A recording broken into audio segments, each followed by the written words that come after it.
at will tell us yung scientific basis ng parang destruction ng marine resources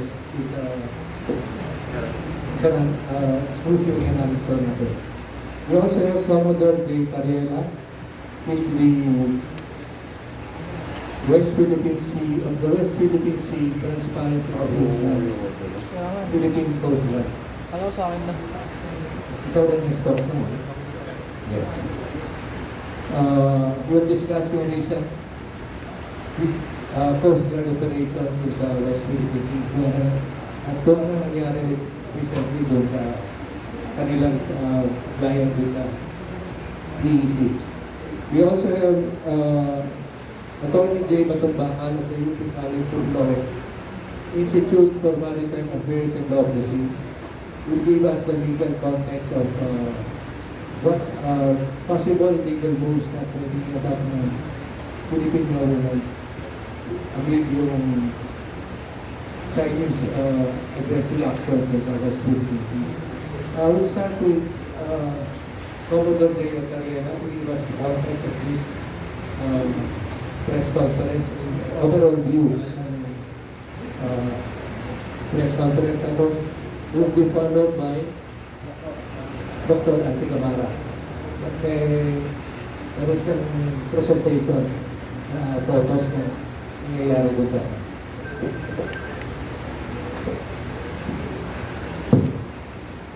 Good morning, everyone. Thank you for coming.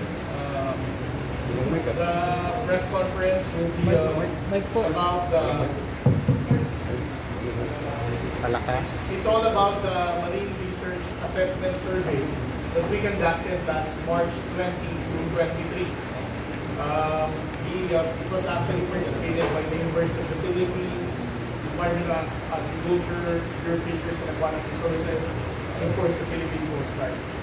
Some of you are already aware of what transpired on a day-to-day exploration during that time, because we have these press conferences every time the survey is being conducted. However, what is missing there is the scientific result of the survey that we conducted. The presentation of Dr. Auntie Camara should have been scheduled 2 weeks ago. But for some unforeseen circumstances, we have to move the schedule, and this is the right day for him now, for his availability. That's why Dr. Auntie Camara will be presenting the scientific findings of the research that we conducted in case 1, 2, 3, and 4. So, Dr. Auntie Camara, you have the floor now. Good morning, everyone. Thanks for allowing us to present the research assessment, so the key findings. So, I'm gonna present some slides. So 10 lang naman po, so around less than 10 minutes or so. So this is Pag-asa. If you can see, this is Pag-asa Island, and the keys, K1, K2, K3, K4. You can see from the satellite map, it's really continuous with Pag-asa Island. So this is integral part of Pag-asa Island. It's a system. But if you look at also the photo here, and when you go there, you can find that there's already stationed here many Chinese vessels and coast guard right in front of Pag-asa Island. So just to provide a background. Okay. Many Filipinos don't know, probably you don't look at the Google map. So the assessment was composed of 8 team members, as mentioned by Commodore Cariola, myself, my assistant, and 6 personnel from the various departments and Department of Agriculture and Bureau of Fisheries. So ito yung mga kasama ko. So ang ginawa namin, because we have very limited time, we have 2 days to conduct this initial survey. There was no study before on the case itself. There are some publications you can search online for Pag-asa, mostly on oceanographic processes. But there's no publication on anong mga nandiyan na corals, what sort of fish, corals, species, and invertebrates can be found in this reefs and in this island. So basically, what I'm gonna do today, medyo efficient, I'm gonna summarize the key findings first, no? And then I'll give you the details of those key findings, how we did it, at ano yung recommendation ko, no, namin. Okay, so basically, we splitted the theme for the research into two. One is really looking at the biodiversity, marine biodiversity. So part one, assessing what sort of fish, corals you can find there, how many of them, yun yung basic na question because we don't know, we need to know what's in there. Second is that there's been reports on the increase in the, basically the height of the cave itself. So now, what used to be a cave that's not emerged or not surface, most of the time, even during the high tide, now is completely on the above the water sea level. So, ayan, so we also look at those pile of rubble, we call them pile of rubble or sand because these are composed of either rubble or broken corals or sand. Okay, so yun. So part 2 no research on is just to look at. Again, we don't have a lot of time, so basically, the methods we use are mostly photograph, video, so you need to present it today, and some of the assessment ng ano mga species that we can find there.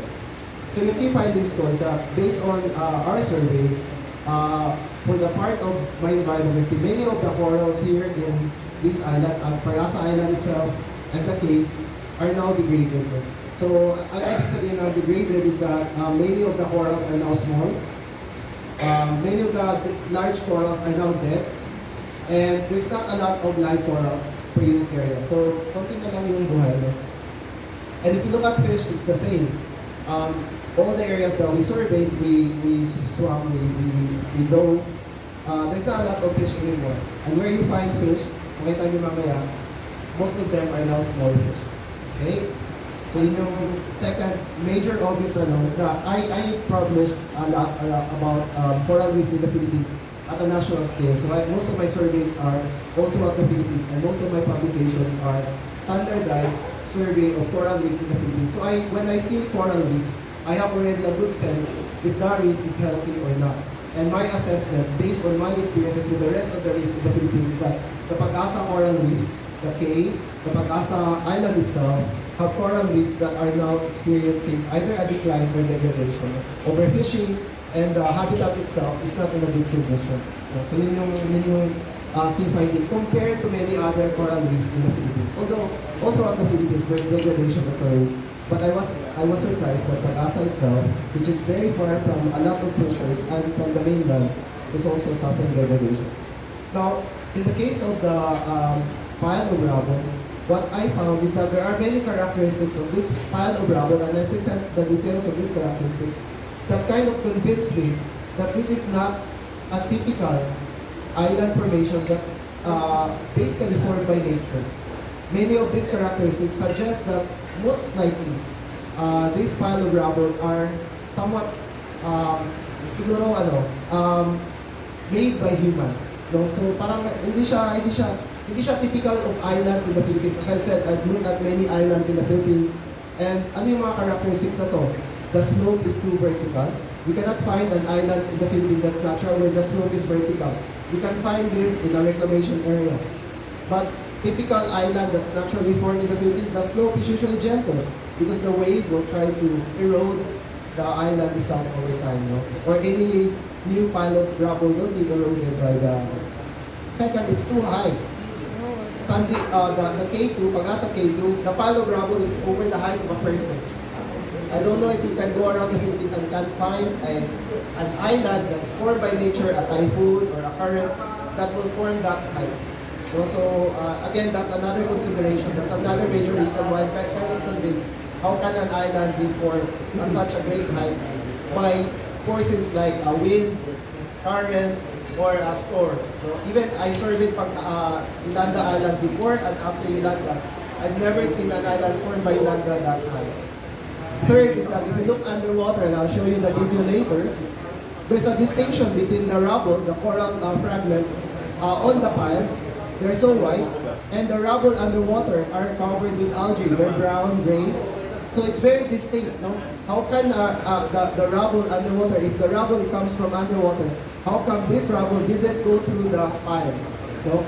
So there's that really, all those elements suggest that it doesn't look like it's from underwater and now suddenly by force of nature become a pile of rubble. So the last one, I listed 8, but the last one that's really strong for me is that when you get actually on top of this pile of rubble, in the middle there are big chunks of coral fragments that it's impossible for these coral fragments to basically be carried by a strong wave, a current, or a wind, go into the middle, but not pass through the edges of the pile of rubble. So paano sila pinangay doon sa gitna?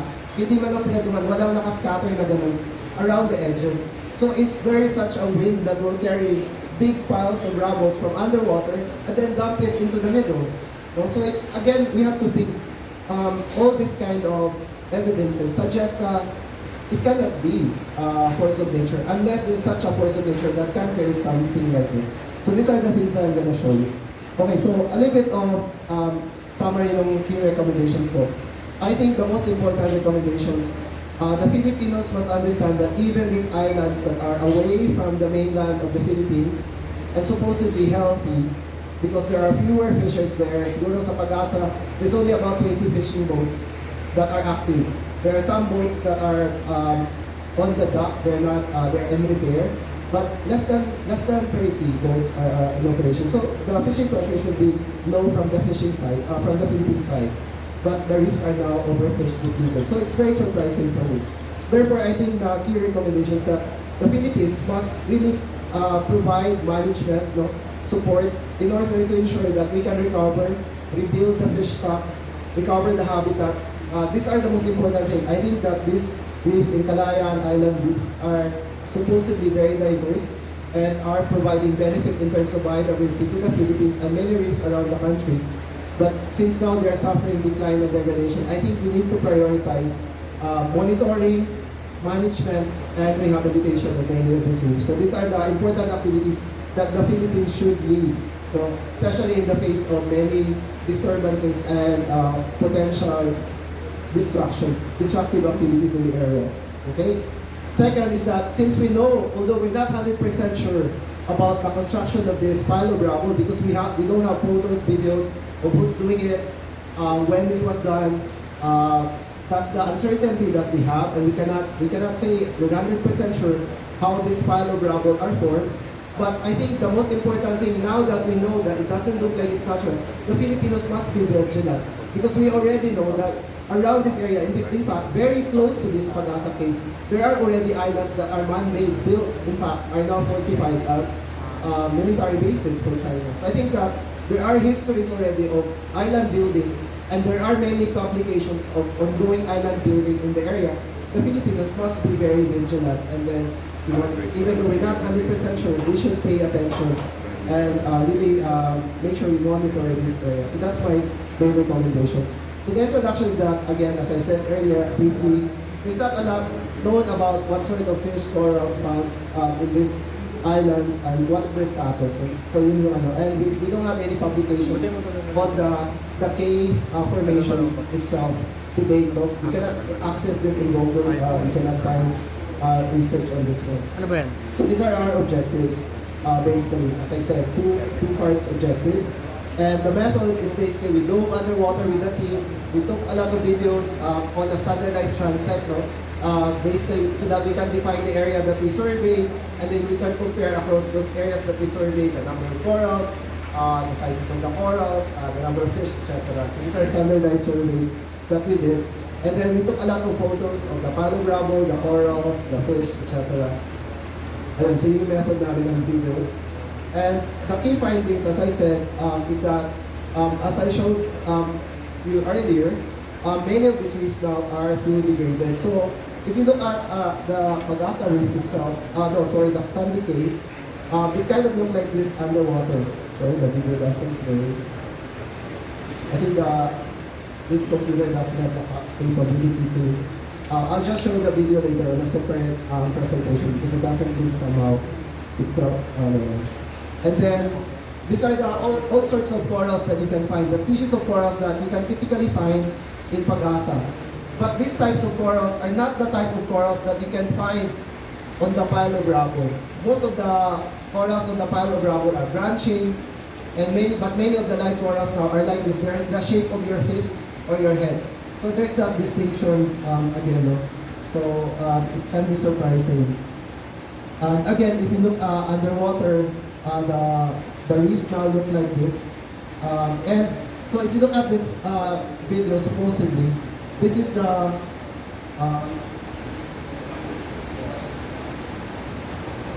so you can see the Palo Bravo. It's too white and it's too different from the corals that are underwater. And if you can, I can show you the video later. So that's the Palo Bravo. And you can see that some of the live corals, in fact, are now covered in this Palo Bravo. But if you look at the image, it seems like it's dumped on top of those corals. No? So it's not like the natural force would take the corals from here and then pull that side. Or take the corals from that side and then drop it here slowly. It seems like it was dumped from top. That's why the height is so vertical. So, for me, these are atypical naturally formed islands. All naturally formed islands would look like this. Pag-asa itself would look like this. And nothing of that kind of formation happened in Pag-asa. So if there's a typhoon, storm, a tsunami happening that would cause that formation, it should have also formed some of those formations in Pag-asa. But it didn't form anything in Pag-asa. So how come those cays are so special, right? So if it was a natural form. So anyway, if you go around the Philippines and you look at a naturally formed island from by current, by typhoon, it should look like this. There's a gentle slope, not a vertical slope. Right? So nowhere in Pag-asa is there anything that looked like that pile of rubble. So again, as I said, I think that what we need now is a systematic monitoring, and more importantly than monitoring, I think that the Philippines derive a lot of benefits from coral reefs. Most of Filipinos in the coastal area are fishers. Most of our food supply comes from fisheries, especially for many poor Filipinos. Most of the livelihood of the people in the coastal areas are about fishing. Millions and millions of Filipinos. Therefore, it is priority for the Philippines to protect these resources, to manage these resources, and when they are degraded, in this case, we should recover, rehabilitate, rebuild these resources so that we can sustain all the benefits, millions and millions, if not billions of pesos we derive from the ocean. So I think that's the most important thing. And we should prevent destructive activities from basically harming all these important resources. So quickly lang, kasi the video did not play. So I show you the video so that you can actually see the video.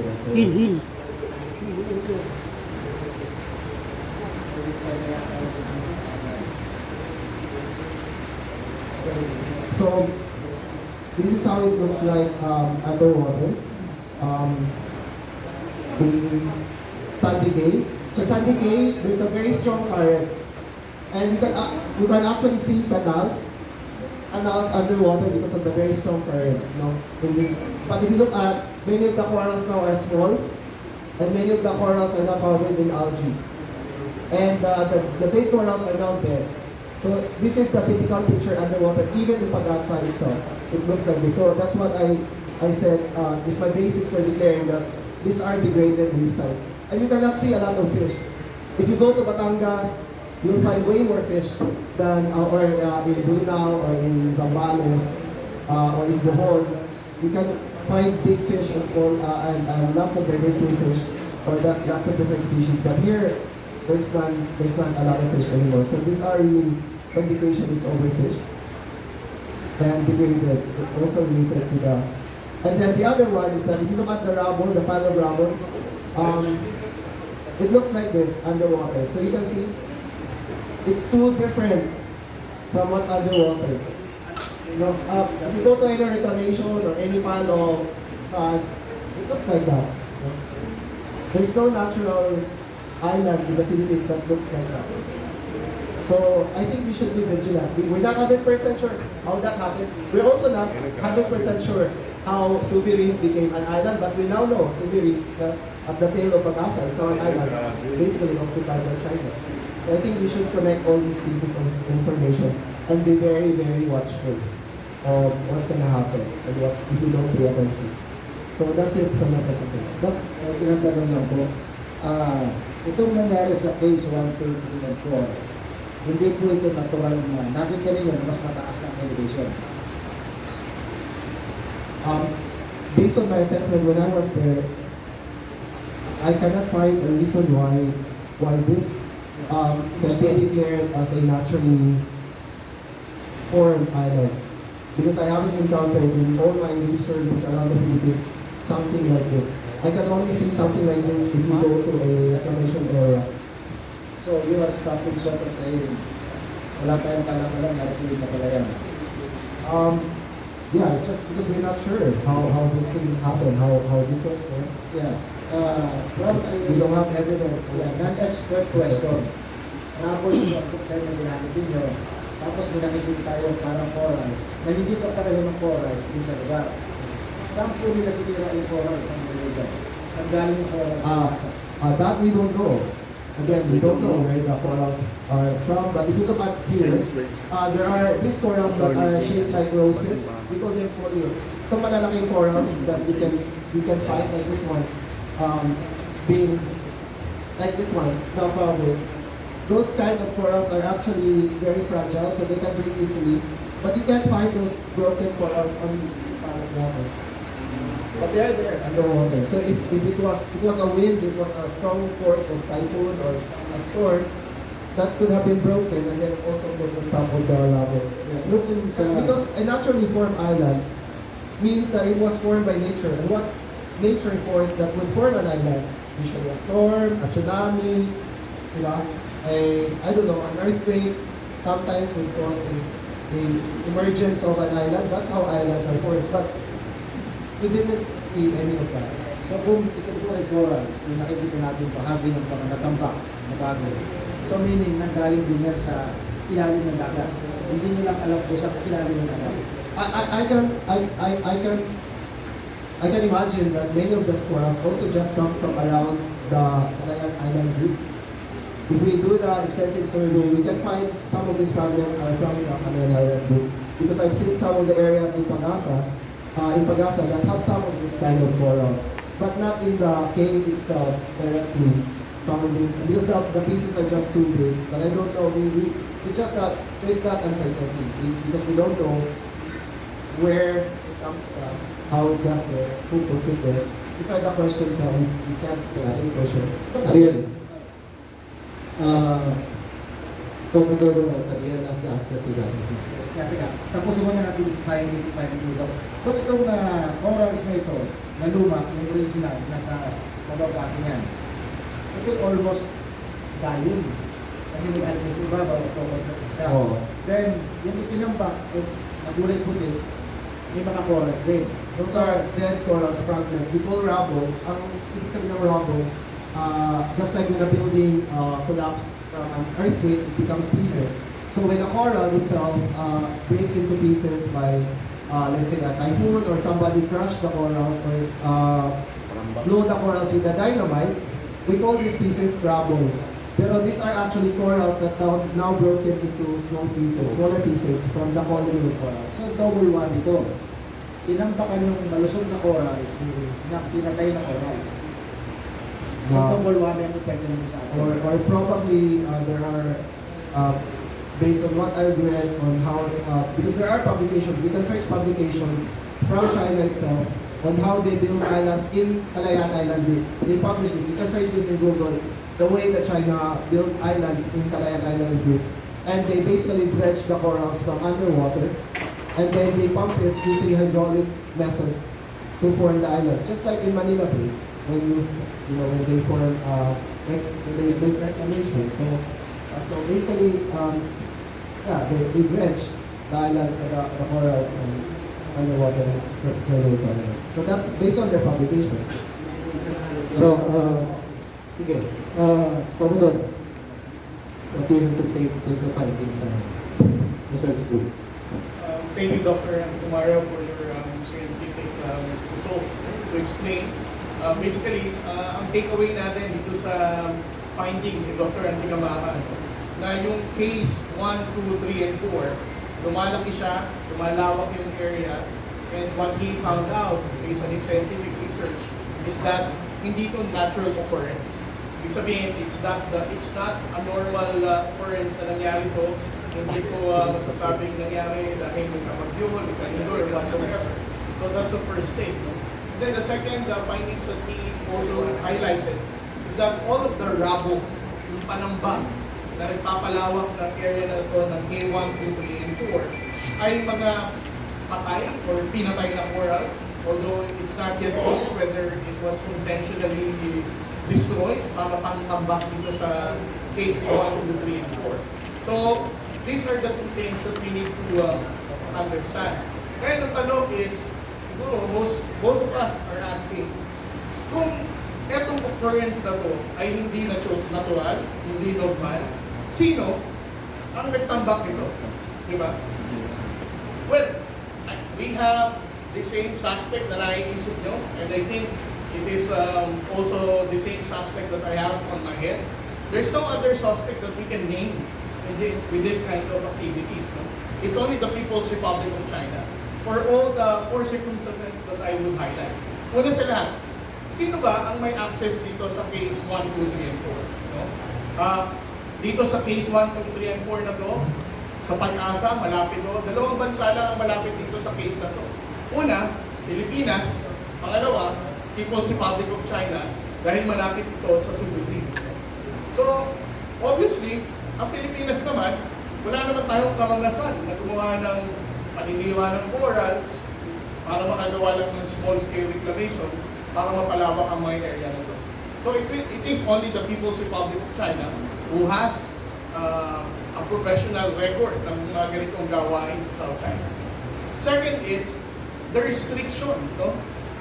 Para sa ating mga scientists na pumunta dito.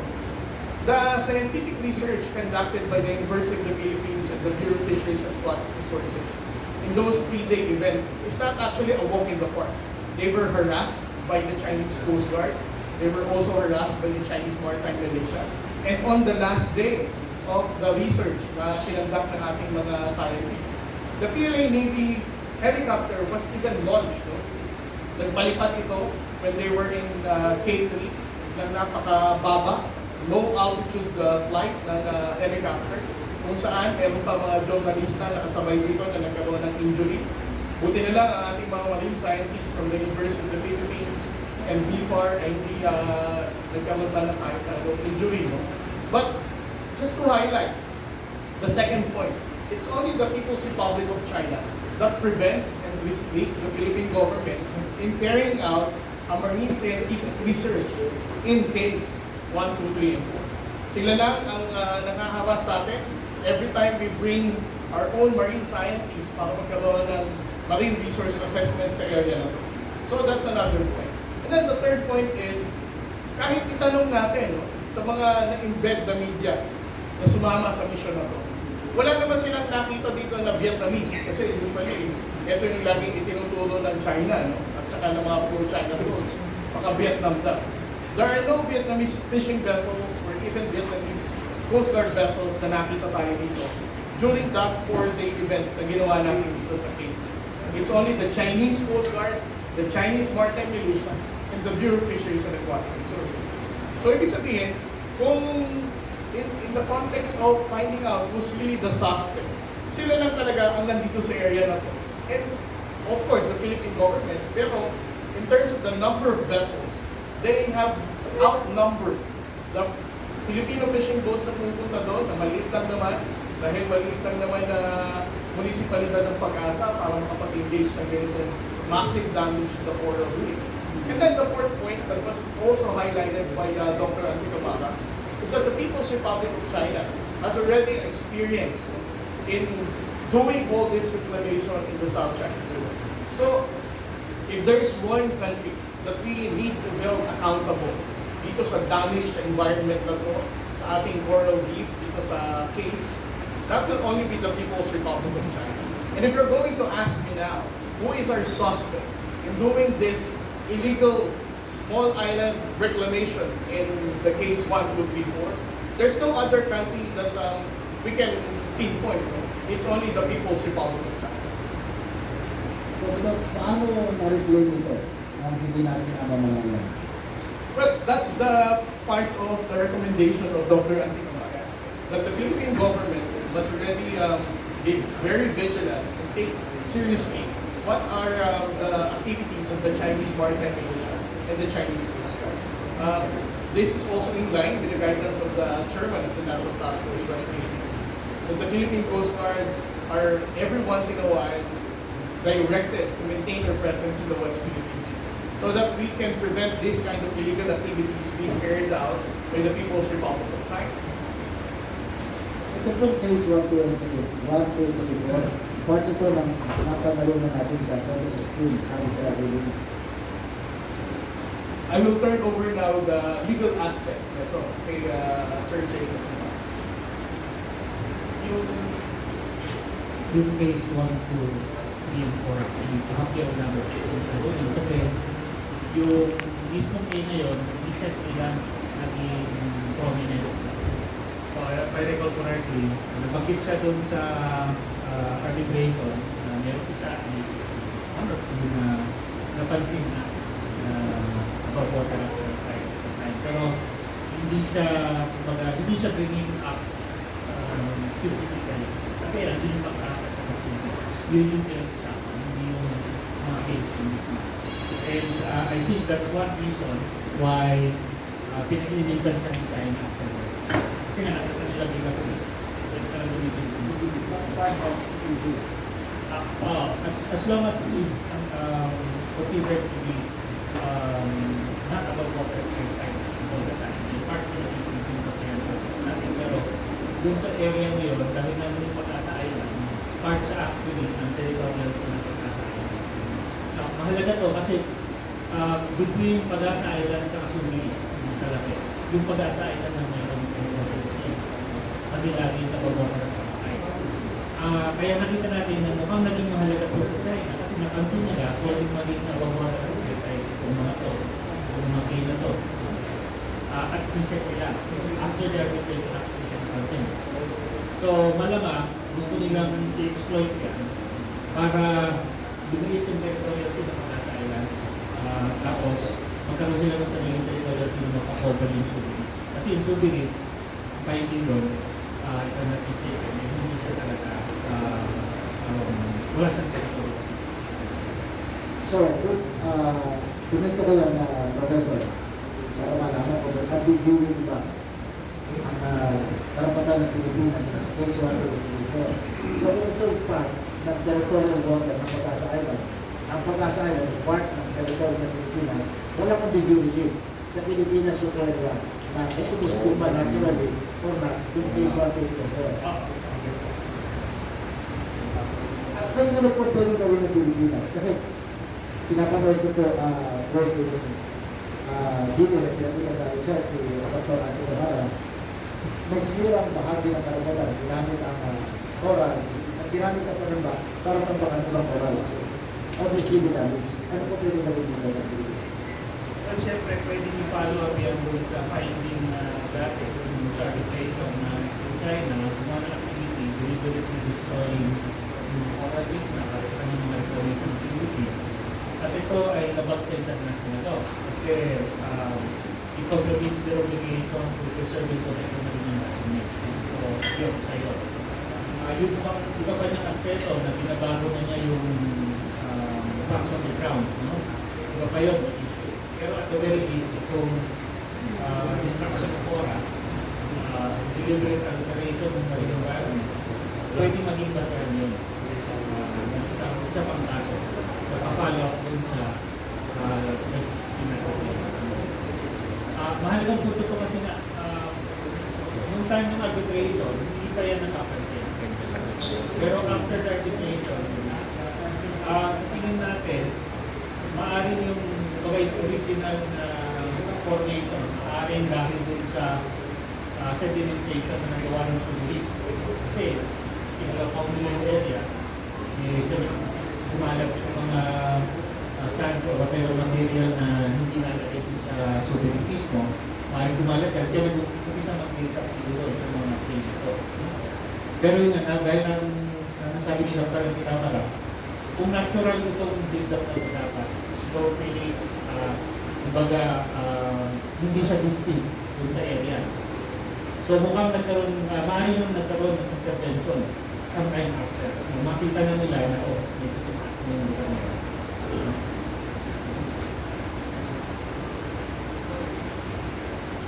Gusto, tagal na natin na lang yan.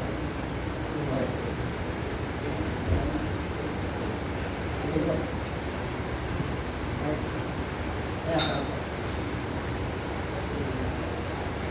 Ang pwede natin magawa ngayon ay mag-file ulit ng case. Ano po kaya yung message natin sa government, sir, para mapanagot kung sino man yung gumawa nito, sir, or hindi na maulit yung ganitong pagsira sa kanila? Sa amin, di ba, meron ng announcement last year na nag-case build up na yung DOJ. So, I think this can be useful as additional input dun sa kung ano man yung binibuild na nilang kaso against them.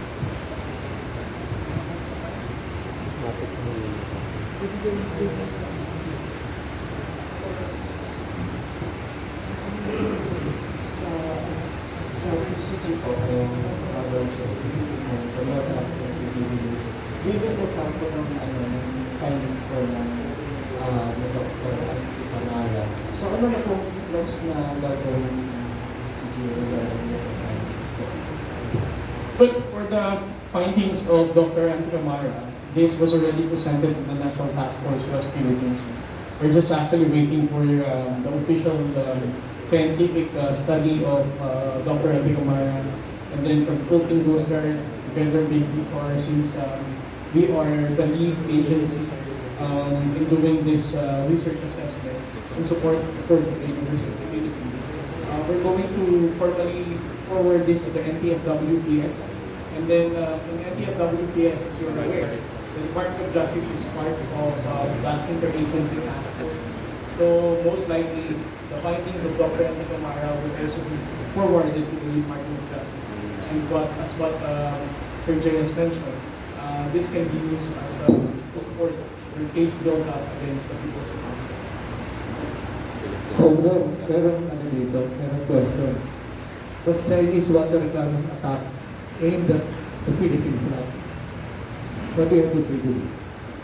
But ang response natin dyan, sir, whether it is intentional or not, definitely it injures majority of the Filipinos na mali na ginagawa ng China ang pag-water cannon sa Philippine flag natin. But I also try to contextualize kung bakit Philippine flag yung ginagawa dito. It's because the Philippine flag is located in the superstructure of the Coast Guard vessel. And in those locations, there's a superstructure. That's where you can also find the antenna of the communication equipment, the navigation equipment. That's why tinatamaan yung Philippine flag. But then again, whether intentional or not, para sa akin, masakit, nakakagalit, nakakainis ang ginawa ng China Coast Guard na po na wina-water cannon ang ating Philippine flag.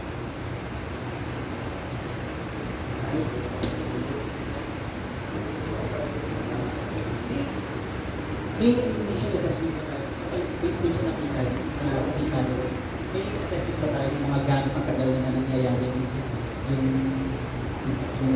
lumalabas na parang reclamation? And may estimate ba tayo kung ilang percent yung damage? So the following question, the question. So can we tell the time how long this was built, and then the assessment, the extent of damage. So the first one is that it's difficult to determine the exact time, but all we can see is that if you look at the pile of rubble, they're still so wide. So if a coral rubble is very wide, usually that's still very recent. So if you look at around the Philippines, if you find a broken coral fragment that's wide, that means that it's either from underwater and then brought to the surface, or something exposed to the sun, and then it becomes white. But usually, coral rubble, if it stays underwater for some time, it will be covered in algae over time. It will become slowly brown. So that means, for me, the estimated time is that this is recent. filed. So this is recent activity filing of this rubble in the area. And maybe, we don't know, we can dig through this rubble if we can, maybe we can find the differences over time, and we can probably estimate the difference time, so something like that. Yeah. But again, as I said, if you see our coral fragment or rubble that's very white, that's most likely there very recently. The extent is, I don't know the exact number because we didn't measure, but for K2, it was actually very large area, right? We pitched tent in the area, the media, the survey team, and to walk around, even swim around the area would probably take you maybe around 10 to 20 minutes. So it's kind of, and Sunday K1 in particular is very large. It's very big. It's very extensive. So I don't have again the full extent, but it's very large compared to like small islands that are, let's say, formed by Yolanda or things like this. So again, we need to calculate the entire area because we didn't have a lot of time to measure. And in fact, as we said, the second day of survey, we have to abort. Although we were safe because we were underwater, we actually did not experience the launching of the helicopter because we were underwater at that time. We have to abort when we get to the surface. Instead of having another dive, we have to abort. So that means that we cannot do all the other things like measuring the distance, etc. So we have a very short time to do the survey because we have to ensure our safety. So, but it's a very large area. So if there's a damage, it's a significant area that's being damaged, and a significant amount of coral rubble being out to basically repair this fires.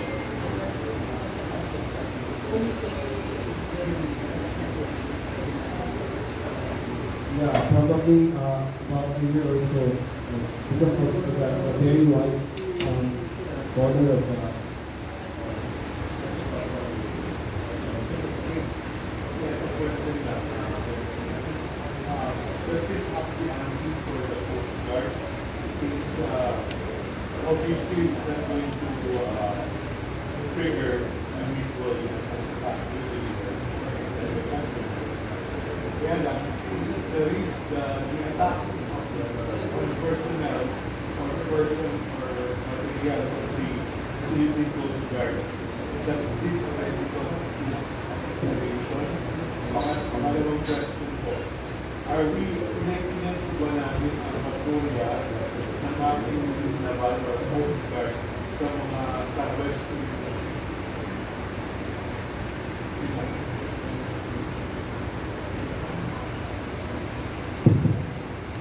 Well, on the part of the Philippine Coast Guard, we describe the use of jet stream high pressure water cannon as an increased level of aggression on the part of the Chinese Coast Guard.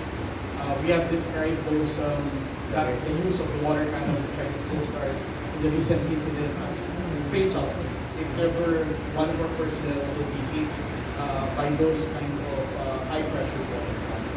But for us, as what has been how it was been responded by the president when he was asked as to how do we qualify an armed attack that would trigger an unusual events.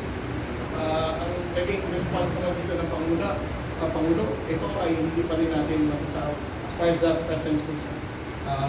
Hindi ito magiging armed attack dahil ang sabi niya tinanong siya ng media, paano kung may mamatay na sailors from the armed forces of the Coast Guard? Well, obviously, that would already trigger the unusual events. But in this particular scenario, Coast Guard naman natin, wala namang nasaktan dito. Wala namang namatay. So, we cannot say that this is already an armed attack. In the first place, armed attack, use of water cannon, hindi pa naman natin masasabi talaga this is already an armed aggression because they just use water cannon. And second, as a result of that kind of heightening up the level of aggression of the Chinese Coast Guard, is the Philippine Coast Guard more aggressive now in deploying their Coast Guard vessels?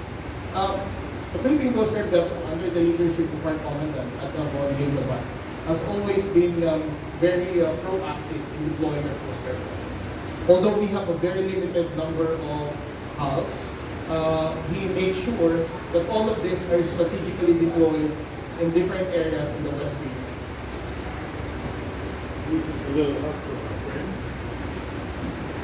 Well, obviously, the U.S. government has been supporting the Armed Forces of the Philippines and also for whatever capacity, whether ISR or satellite intelligence support. These are the things that we can actually take advantage of the U.S. government. Other than that, for a U.S. Coast Guard deployment or whatsoever, on the point of the Coast Guard, as you are aware, wala pa naman tayong nakikita ang U.S. Coast Guard na dinideploy dito. But for this coming May, there is, last year, we already did this, the first U.S. Coast Guard, Japan Coast Guard, Philippine Coast Guard bilateral exercise was conducted last year. So there is a possibility that in the next coming months, probably late June or early July, we're going to see another iteration of that bilateral exercise. Bilateral exercise. Bilateral Exercise. So, nandiyan na naman ng Japan, basta Japan Coast Guard and the U.S. Coast Guard. may tamang kayo.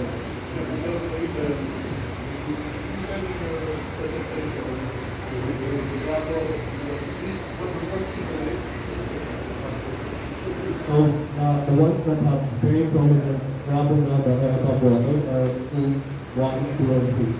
So these are close to Yes, sir. If you look at the satellite image from Google, you can see that these caves are connected with Pagasa Island. These are it.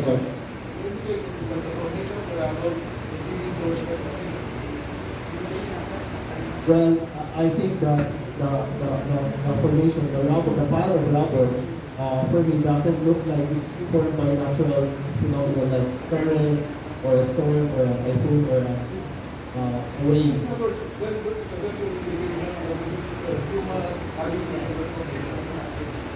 Yeah, so I think that we should be very cautious and we should be very suspectful of these activities. And I think what should be worrying is that since every day the Chinese Coast Guard is there and all the militia vessels are stationed in this area, and at night time when you look at from Pagasa, you can see very bright lights during dawn, during night time.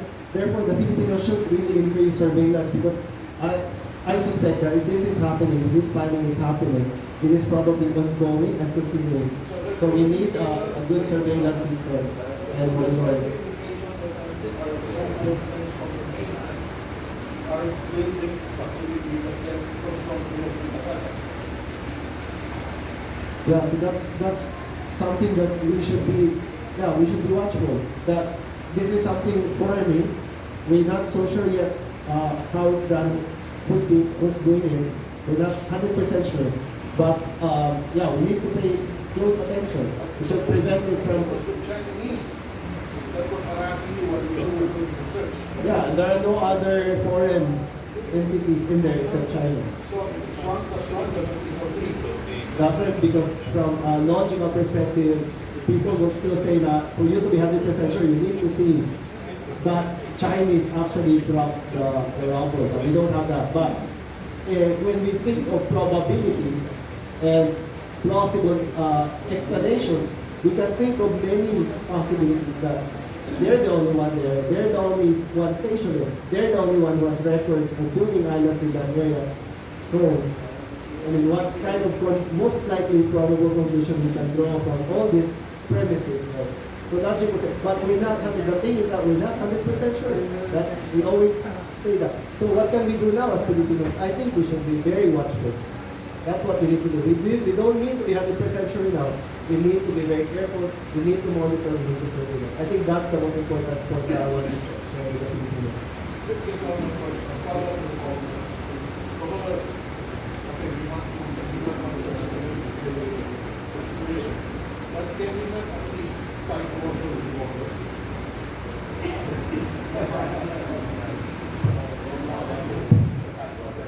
Alam mo sir, laging nagiging comment yan sa social media. Ang Philippine Coast Guard daw, bakit hindi na lang mag-water cannon at ako ako lagi ang umiiyak daw ako sa media, bakit ko daw ipinukomplain yung water cannon. Alam naman natin, no, na ang galing na ng Pilipino, ang pagkainis na nila dito sa water cannon na backstop ng Chinese Coast Guard. Talagang punong-puno na ang mga kababayan natin. But I think they should also consider the fact na kung ano lang din yung feeling ng mga Coast Guard personnel, in particular, yung nandun sa loob ng bangko, na inis na rin, galit na galit, ting-ting-ting-ting, dahil wala rin silang magawa. Right?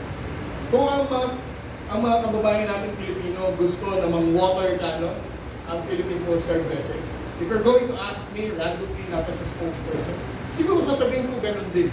And pretty much the same, ang majority ng mga tao na nakasakay sa Coast Guard vessel, BRP Bagakay, kapag tinanong mo ngayon, sasabihin din siguro nila sa inyo, gusto na rin namin silang i-water cannon. Ibig sabihin, yung galit ng sambayan ng Pilipino, hindi naman manhid ang Philippine Coast Guard. Nararamdaman din namin, at kahit dahil nandun kami, siguro doblehin nyo pa ang galit nyo sa galit din namin. However, we have a chain of command. We respect the guidance of our President. The guidance of the President is that we should not be provoked. We should not be the reason of intensifying the escalation for China to justify, once again, bring the next level of aggression kung ano man ang plano nila. Ibig sabihin, I think it would also be unfair for our kababayan na i-describe ang Coast Guard natin na tuwa, na matakot tayo. Kasi, we are just doing our patriotic duty. And again, the high emotions that you feel, multiply it to 2, double it, that's perhaps the same level of emotion that our Coast Guard personnel on board are also experiencing. But we cannot do otherwise because we have to comply. And we know for a fact, we trust our Commander-in-Chief, the National Task Force West Philippines, or the National Security Advisor, that we have to maintain professionalism in dealing with this kind of bullying of the Chinese Coast. Ginawa ko ng Vietnam yun, ginawa pa rin nila nagigilan na. Well, as far as Vietnam and Chinese relations concerned, until now naman sir, banggaan pa rin naman sila. It doesn't mean na kapag winapagano natin sila, they will also stop harassing the Filipino fishermen, they will stop harassing the supply mission of the armed forces of the Philippines, and they will also stop doing the water cannon against the Philippines. What I'm saying is that, well, actually, sir, if I already know the response to that question, I would definitely do that already.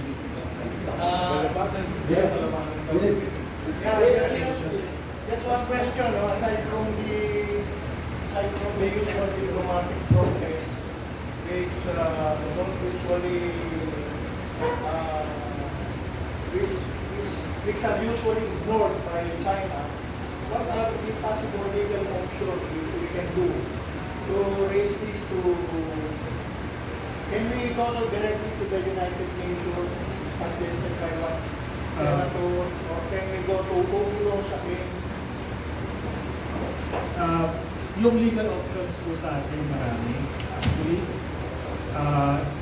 each and every act that they do, whether it's water cannon, killing Philippine fishermen, doing this coral destruction, meron po tayo maraming options. No? At yun, mula sa tinatawag natin ng non-adversarial, non-confrontational mode, such as calling for a fact-finding mission before an international organization, all the way to another case. Available po lahat yun. Tapos sa ngayon, yung mga nangyayari, what all of this is doing is providing clear, incontrovertible evidence about China's behavior. Kaya mahalaga din yung nabagit niya ni Kapatid Mariela na pag-tipik, kasi nga, malinaw kung sinong mali.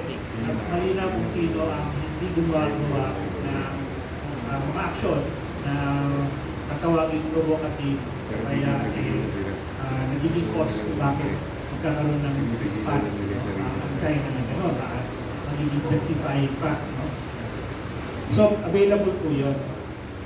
Sa ngayon po, kaya nga maganda na dahil dito sa transparency initiative na to, kahit buong mundo nakikita nila from the beginning at as it happens. So that walang duda later on, walang masasabi later on na yung ganito nila na yan. So sa akin po, nandun naman po yun. Ito po, marami din ng mga diplomatic options in addition to this. No? For example, isa po sa pwede natin gawin dahil pinapakita natin na ang China Coast Guard ay hindi naman yan Maritime Safety Agency, hindi Maritime Danger Agency. Okay? Gumagawa siya ng maritime hazard, hindi siya tumutulong na mawala yun. Then pwede natin gawin yan para ikampanya na, for example, lahat ng cooperation activity with China Coast Guard ay itigil. Dahil wala naman talagang sincere effort sila na mag-engage sa region ng totoong cooperation and safety operations. Lahat po yung political lang. So yung pong ginagawa nilang paninira sa mga coral, pwede natin dalhin yan sa Conference of Parties ng Biodiversity Convention. Yung kuweba, yung mga ginagawa nilang paninira, pwede natin dalhin doon para questionin talaga ang sinceridad ng China sa pagiging partido niya sa mga ganung klaseng organizations and activities. So all in all, marami nga po, no, and all of it is intended to show na it's costing China more to undertake all of these activities, is only doing damage to itself by doing all of this. And if you continue doing so, yan lang po makakapagbago ng behavior ng China in the long run. Dahil kahit anong sabihin niya, kailangan pa rin niyang mabuhay sa loob ng isang international community. Mahirap naman na isang bansa na binakalaki ay magiging parang North Korea na walang gustong makipag-deal, no? At lalong ihirap ang situation nila economically and internally. So kaya kailangan tuloy-tuloy lang tayo, no? Dito sa path na pinili natin, na peaceful, diplomatic, at very restrained din in a way. Dahil yun po, doon po nakikita kung sino talaga ang mali dito sa mga pangyayari.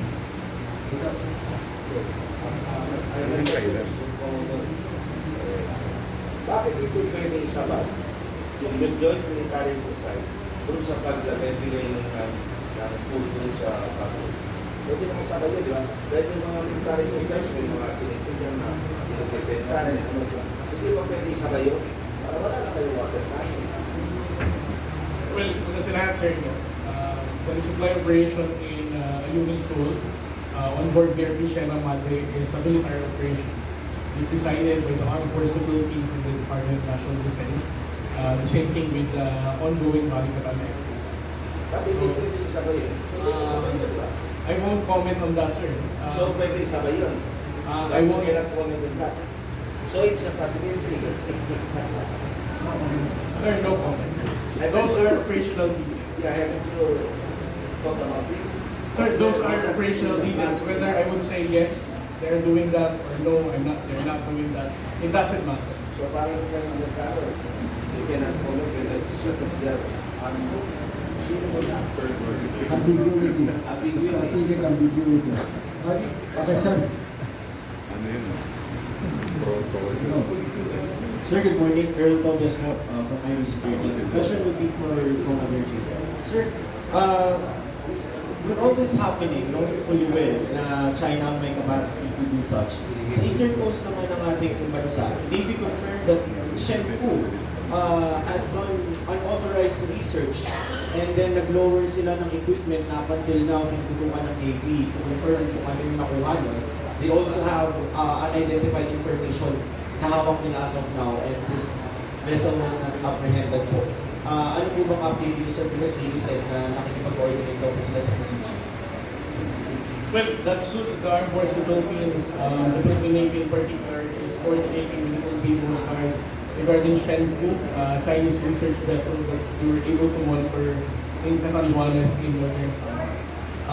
But on our part, this is already beyond the territorial sea of the Chinese research vessel. And to be honest with you, our limited Coast Guard vessels are pretty much deployed in the West Philippines. However, the only contribution that we had in monitoring the Chinese research vessel is the satellite information about whereabouts of that scientific research. So I trust that the Armed Forces of the Philippines are also sending their Philippine Air Force aircraft in monitoring and basically looking into what are the activities that they're conducting within our exclusive domain. Thank you for that. So follow up ko lang po kasi na-confirm ni Commodore Trinidad na yung nilower nila, theory nila na baka yung equipment na yun is testing yung bed ng sea, kung ano yung sample ng buhangin ba, kung ano may kita nila doon. Perhaps sir, ngayon po ba wala pa rin tayong update kung ano information na hawak nila? As far as that information is concerned, since that was an information shared by Commodore Trinidad, probably with their own intelligence source. As of this time, I don't have information about that. Yes, question please. Good morning, sir. Dale po from NHK. According to Ray Powell po, the rear wheel na Aquino is deployed in Skoda Shoal. May we know the reason behind this deployment and meron pa tayong mga activities ng China na trying to prevent that area? Thank you. Well, it's true that MRB 9702 is currently deployed in Sabina Shoal or Skoda Shoal for more than a week now. We are closely monitoring the Chinese maritime militia's activities in Skoda Shoal. This is also in response with the recommendation of Dr. Antikamara that every time we learn that a Chinese maritime militia is swarming a particular maritime feature, we can just suspect that they are once again doing the same activities that they have done in Sandy Case. That's why our commandant, Admiral Juanil Gaban, did a proactive decision in deploying the 97-meter vessel there that can stay there for more than 2 weeks. So right now, more than a week na nandun ng MRB 9702. We have also deployed our regional available boats and then also our divers to check on those possible areas na masasabi natin pinamumugaran ng Chinese maritime militia. This is also the reason why we will be needing, once again, expertise of our marine scientists, especially Dr. Antikamara, to have a much more scientific study on those areas na nakita natin na mayroong ganito rin uling mga robots. But since we're not scientists, to call out whether this is caused by normal formation or natural occurrence, we cannot publicly show that to the Filipino people right now. But for the Philippine Coast Guard vessel, we have already initiated this kind of survey, and we will be bringing in our marine scientists from the University of the Philippines to have a much more thorough and scientific study kung ano na naman itong robots na nakikita natin dito sa Skoda Shoal. Ano pa, sir, as of now, ilan yung maritime militia na monitor natin sa Sabina Shoal and ano na yung mga activities na monitor din natin na monitor? Before we deployed the Philippine Coast Guard vessel there were Chinese maritime militia in Skoda Shoal, more than 15 Chinese maritime militia nested together. And there's also 2 Chinese Coast Guard escorting this Chinese maritime militia. But right now, what is only present there as part of the Chinese Maritime Force is a Chinese Coast Guard vessel. Nag-anchor na dito ang 9702. And as what Ray Powell has mentioned, a Chinese Coast Guard vessel also stayed there now for a certain number of days. Na parang binabantayan din yung Coast Guard vessel natin kung anong ginagawa natin. But on our part, we are documenting their presence. We are also ensuring that they're not going to be able to to launch any of their regional inflatable boats, and also to be vigilant in monitoring whether the Chinese maritime militia will be doing or engaging in this kind of reclamation activities. Okay, Dr. Sir, based on the evidence of reclamation sa Sandy Bay, China is trying to build another island na mas malapit na ngayon sa Pag-asa Island. We don't know. I don't know the intention. I don't know if they are I'm not sure 100% that they're doing that. But I think that if the island continues to grow, I think that should worry us a lot, meaning that they're continuing the activity. So I think we should really pay attention that that activity, if ever that was man-made, will not continue. So we should just really monitor and have a surveillance system for that area. I think that's the most important thing we need to do right now.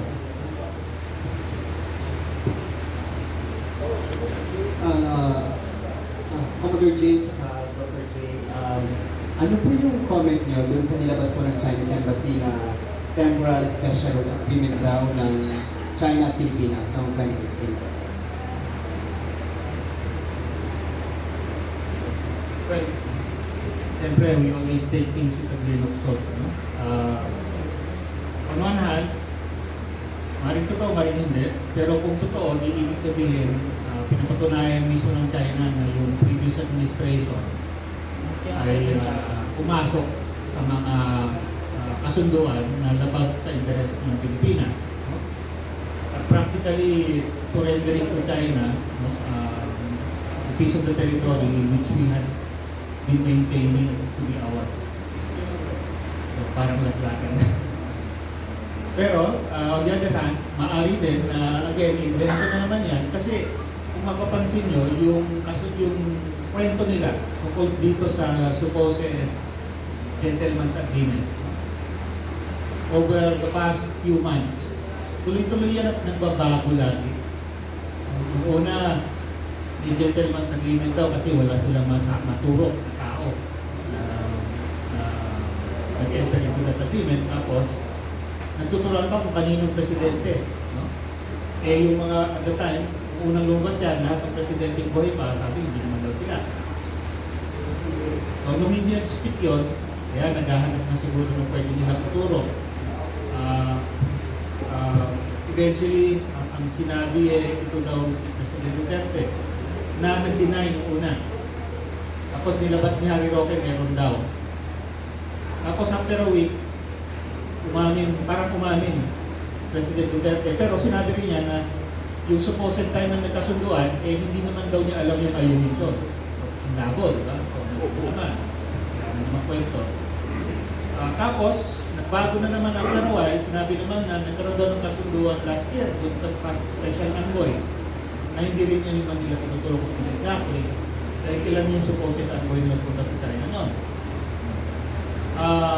And then, lately, nagbago na naman, ang sinasabi, meron daw mga opisyal ng armed forces. So, again, kung palagi nagbabago yung kwento, tingin ko, ito na naman latest na naman ito na attempt para na somehow, shotgun approach, sana may tumama. Sana mayroong mapaniwalaan ba? Yun nga, so, yun, either or yun. So, kung ano hindi, obviously, kapag yan sa interest ng Pilipinas, at hindi, ang matinong bansa, hindi papasok sa ganyan klaseng mga kasunduan. No? Kaya yun lang siguro. Bahala na siguro yung mga tao kung anong paniwalaan nila.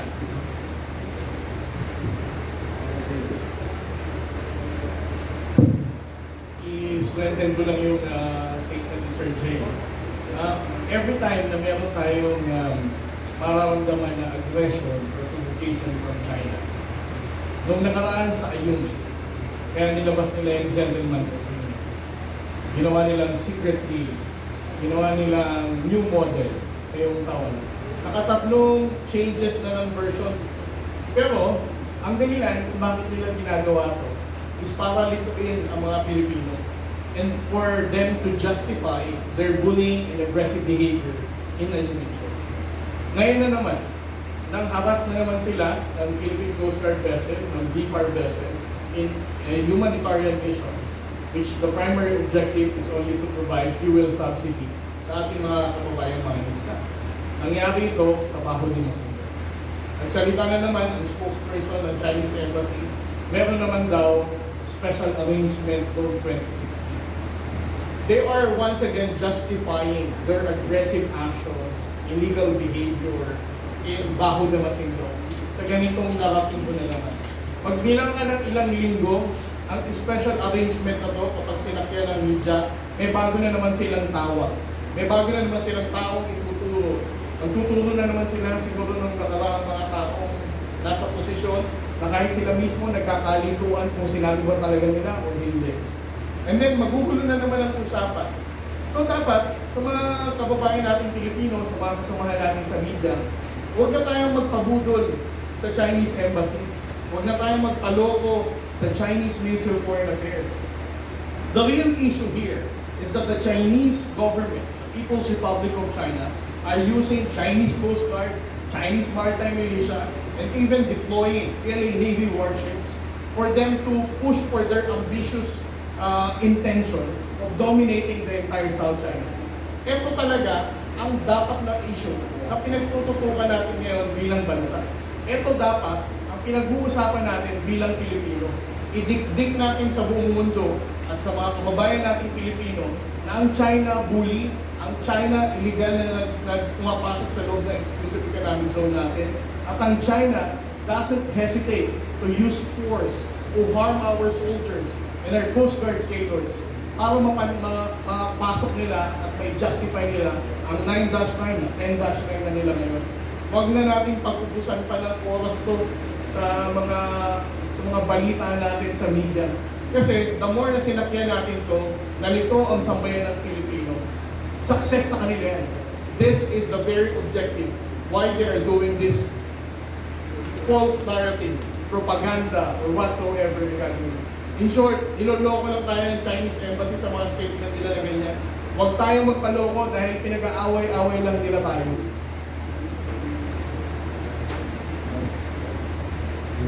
Jimmy. Hi, good morning. Christian Manio, JMADCWB. Kay Dr. Jonathan. Sir, aside from Pag-asa Team, may ilang lugar ba sa West Philippines na may ganitong situation? I actually don't know. Kasi I only been to the cave in terms of that formation or biography. I don't have any other information. Masusundan ba yung maritime assessment natin tulad ng ginawa natin dito sa Pag-asa? If you look at my recommendation, I think it is very important for the Filipinos to create systematic monitoring, research assessment for the entire Kalayaan Island group. So and the West Philippines Sea in particular, so that we have a good data set. What's going underwater, what's happening in this area, that's based on scientific study. So I think that's my recommendation. So I think there should be, and it should be continuing, especially if the activities in China is also continuing. But even without China, I think it's very important for the Filipinos to monitor, manage our resources, because as I said earlier, so many Filipinos, millions and millions of Filipinos depend on fishes, on corals, not just for food, livelihood, income, for tourism, billion. I wrote a paper on the economic benefit of coral reefs to the Philippines, and we estimated billions and billions of pesos for tourism, food, livelihood, etc. Not even accounting our cultural values, because we value these reefs as part of our culture. So I think therefore it is one priority for the Filipino to really monitor and manage this ecosystems, the coral reefs and the small islands, and the West Philippine Sea in particular. That's now obviously China is now positioning itself in this area. Pero dagdag ko lang, sinatanong ko yung mga ganito sa ibang lugar. So marami naman nakita din na ibang maraming case sa Kalayaan, sa tracking area. Pwede nyo i-google. Pero mapapansin nyo, most of them, gently sloping na sila. Mga case talagang, kumbaga malaking beach. Parang yun sa Ulang Bubay na San Pedro. Pero ito lang yung nakita ko na kantilado talaga. Yung photo. Kaya siguro yun. Pwede yung tingin. Okay. Last for me, ano natin na Coast Guard by nature is civilian. Ngayon, ang pwede kong itanong lang sa gentleman ko, Anong importansya na pagkakaroon ng lighthouses na set up? Kasi wala tayong lighthouse government, maybe civil in nature, at saka wala repercussions kapag sila ang kuya ng kalaban or ng mga kagawas. Yung sa lighthouse, meron na tayong mga lighthouse din sa mga hawak natin ng mga ligat. Pag-asa for example, maganda. Are they being... Ginagamit po. Yung sa pag-asa, mini-maintain ko din. The last time I was there, February or March, maganda ko nakapuntura. So, at least mini-maintain yun, no? Tapos yung din mga mas maliit natin lugar, meron na rin sila. Pero kung ang Skoda po kasi is submerged city. So kung tatayo ka ng lighthouse, I mean, gagawin boya, essentially gagawin mo yung ginagawa nila. So we don't want to go there. Yung mga boya naman po, nag-deploy na po ang Coast Guard last year, di ba? So yun po yung pinaka pwede natin gawin na in conformity with international law at saka avoiding damage to the marine environment. So yun po siguro ako. Senator Jay, ito mga nakalipas na araw,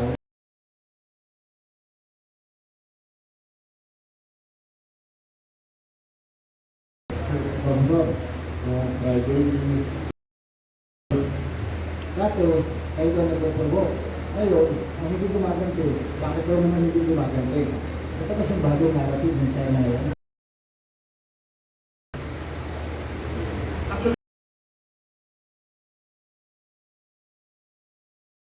Naman, no, na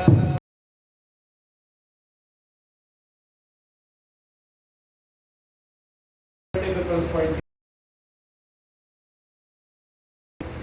I'm the one facing the media.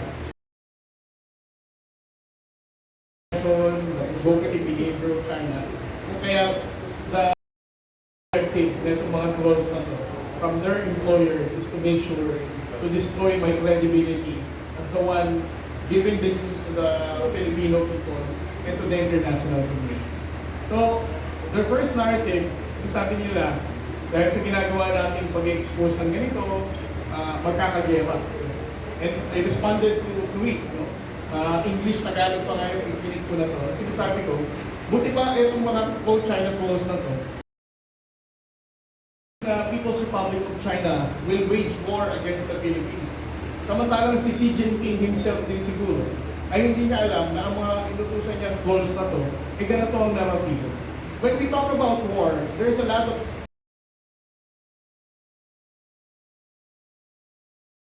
China in the Philippine government. Especially if you're going to talk about the entire South China Sea. There's a lot of stake in South China Sea. So definitely not the Philippines.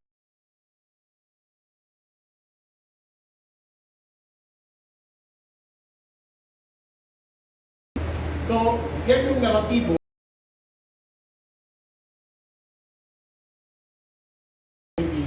para sabihin na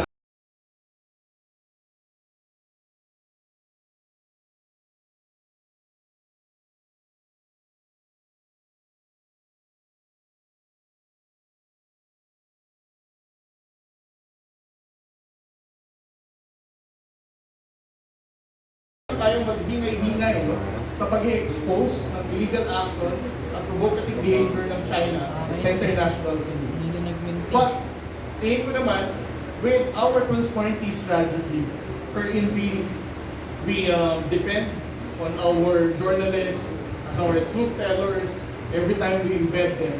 Ito mga ganitong naratibo, hindi talaga nagwawagi. Kung meron ba, siguro ilan lang mga Pilipino ang nagsisway nito. So, ngayon, nagtaka na ako dahil kung ang issue na ako daw mag-push na magkakagera, nung nawabaltanan tayo, and then I responded to the question, we choose to respond to them professionally and not be the reason of another level of escalation. Ang statement naman ng mga troll ngayon is ang Coast Guard daw at si Commodore Pariela iyakin. Nagsusumbong lang lagi sa media at hindi nyo i-water cannon. Imagine, even themselves, no, they are now confused. Tayo ba ay warmongering or we choose to de-escalate the tension? Diba? So So, this is how you can be able to tell those, ang pangit pa pakinggan eh, hindi na nga trolls tong mga to. Some of them have real identity. Some of them used to be ambassador. Some of them used to be part of this government. And yet, they are saying and projecting and amplifying the narrative of the People's Republic. Diba? So, para sa akin, from that kind of false narrative and misinformation, you can already tell kung saan inclined itong mga tao. Alam mo na kung ano ang motivation nila, ba't nila ginagawa. But only to sacrifice the national security interest. Sila mismo ang nagsasacrifice ng ating interest sa West Philippines. Etong mga tao na to.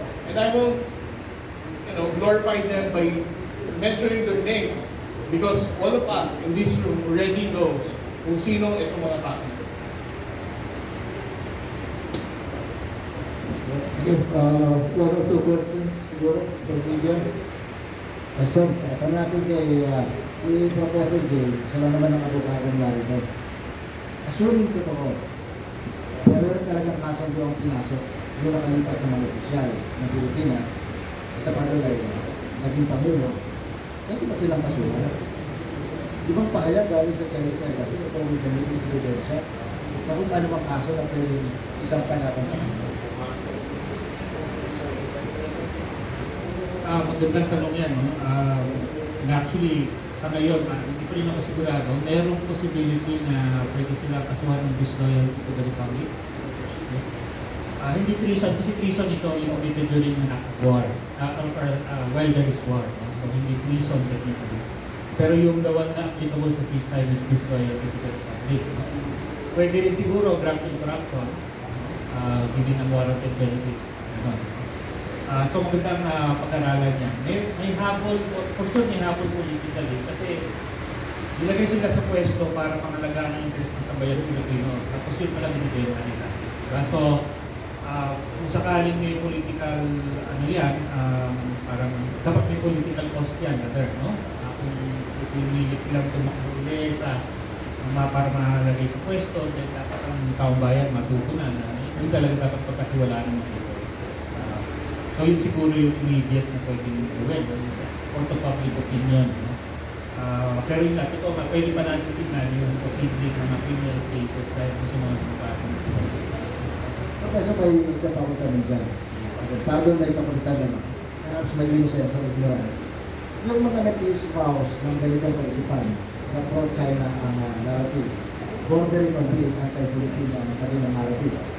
Saan nagtatapos yung kalayaan sa expression at saan nagsisimula?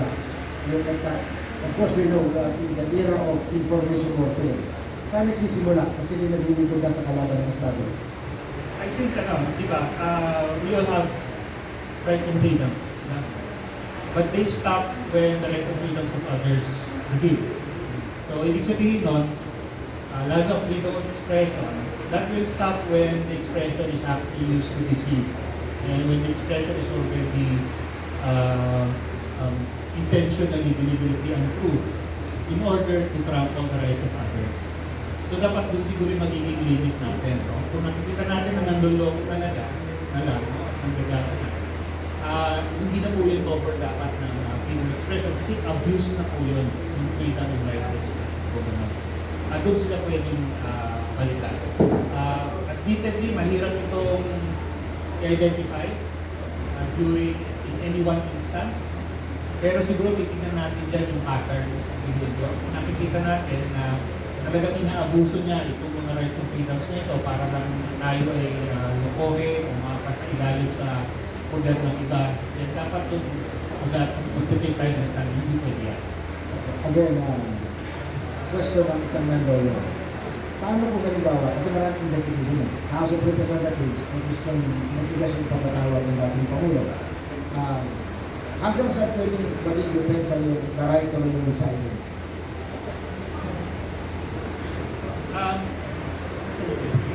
Yung right to remain silent ko, constitutional right ko yan. Especially during custodial investigation, dapat talaga respect yan. During investigations in aid of legislation, hindi ko right to remain silent yung invoke doon. Kasi ano yun eh, rights of the accused doon. Hindi naman siya accused during an inquiry, legislative inquiry. Pwede niyang gamitin siguro the right against self-incrimination sa another set o constitutional rights. Pero meron pong remedy para doon, kaya nga po may contempt powers ang Senate and House. Kung ayaw niyang i-divulge, dapat meron siyang reasonable and justifiable cause kung bakit nga hindi pwedeng i-reveal yun. So for example, so journalists are paying journalist privilege, especially to protect their sources. Pero again, that's in a particular situation na it's because you're protecting a source. Kung ang ginagawa ng tao ay nanloloko lang at nag-iimbento lamang, no? Nagpa-fabricate ng mga YouTube video, TikTok, etc. Yung pag-invoke niya ng right against self-incrimination, actually, baka lalo siya may incriminate. Dahil, ibig sabihin, totoo wala siyang mailalabas. Justification doon sa mga sinasabi niya. Nabinagit ko si dating Pangulo sa isang kanyang statement na wala akong matandaan gano'n. Pwede ko bang depensa na walang matandaan? May edad na.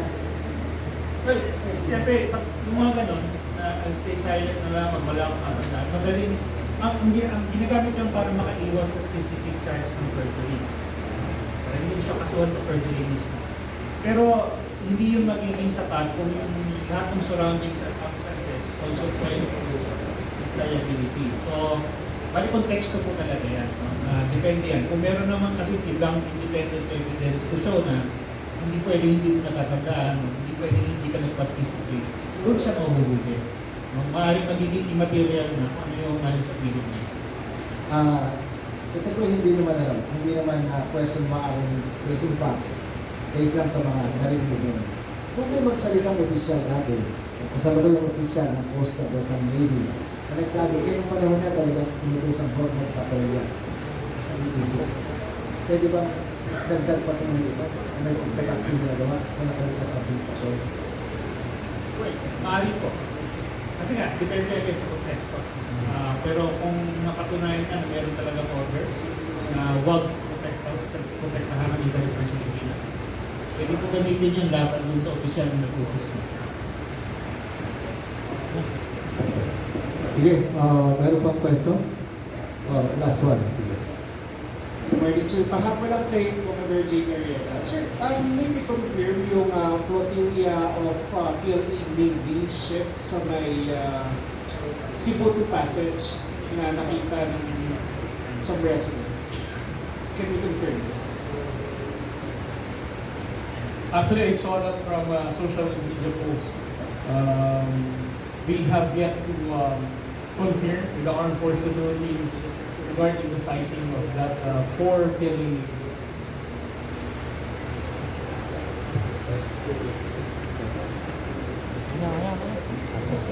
So, okay. Questions? At this point, we'd like to formally end this news conference. We'd like to thank Dr. Jonathan Anticamara, ng UP Institute of Biology, for his giving us an update on the findings of the research in the Pag-asa case 1, 2, and 3. We'd also like to thank Commodore J.